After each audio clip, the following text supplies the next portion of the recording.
Sir ఈరోజు 2024 9వ తారీఖు చలో విజయవాడలో చేసినటువంటి ధర్నా ఫలితంగా మాకు జీవోలు పాస్ చేయడం జరిగింది గత ప్రభుత్వము.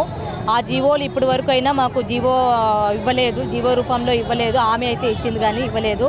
మాకు కొన్ని డిమాండ్లు ఉన్నాయి. 60 నుంచి 62 సంవత్సరాలకి వయోపరిమితి చేయాలటువంటి అదొకటి.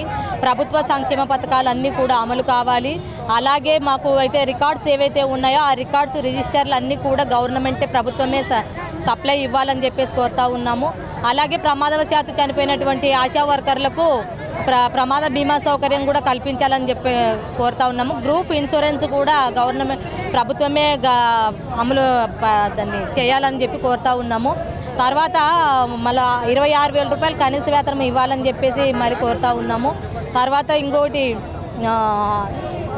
చనిపోయినటువంటి కోవిడ్ వదిలో చనిపోయినటువంటి ఆశా వర్కర్లు ఎవరైతే ఉన్నారో 10 లక్షల ఎక్స్గ్రేషియా ఇవ్వాలని చెప్పి కోరుతూ ఉన్నాము.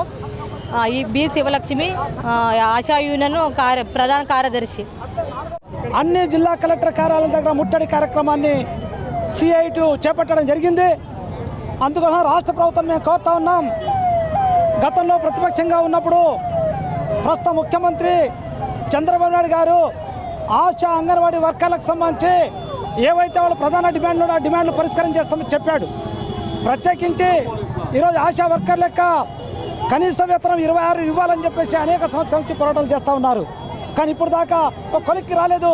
ఈ ప్రభుత్వం దానికోసం ప్రత్యేక చర్యలు తీసుకోవాలని చెప్పుకొస్తా ఉన్నాం. అట్లే రాష్ట్ర ప్రభుత్వం ఏదైతే 4వ తరగతి ఉద్యోగస్తులకు 62 సంవత్సరాల రిటైర్మెంట్ బెనిఫిట్ పెట్టిందో ఆశా వర్కర్లను కూడా మొత్తం కూడా రాష్ట్ర ప్రభుత్వం 4వ తరగతి ఉద్యోగస్తులను గుర్తించి 62 సంవత్సరాల రిటైర్మెంట్ పెట్టాలని చెప్పి కోరుతా ఉన్నాం. అదే కాదు, ఈరోజు ప్రభుత్వం అనేక రకాల పనులు పెట్టి ఆశా వర్కర్లకు పని భారం బాగా పెంచింది.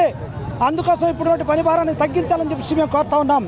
ఇది కాకుండా హెల్త్ ఇన్సూరెన్స్ సంబంధించి కూడా ప్రభుత్వం ప్రత్యేకంగా కల్పించాలని చెప్పి కోరుతా ఉన్నాం. అట్లే అన్ని రకాల ప్రభుత్వ సంక్షేమ పథకాలు ఏవైతే ఉన్నాయో ఆ సంక్షేమ పథకాలు అమలు చేయాలని చెప్పేసి ఆలోచనతోనే ఈరోజు రాష్ట్ర వ్యాప్తంగా ఉద్యమం చేపట్టాం. అందుకోసం ఈ ప్రభుత్వం 4 నెలలు 5 నెలల తర్వాత ఈ ప్రభుత్వానికి వినవించుకోవాలని చెప్పేసి ఈరోజు అన్ని రాష్ట్ర ప్రభుత్వ కార్యాలయాల దగ్గర ఈ నిరసన కార్యక్రమం చేపడుతున్నాం.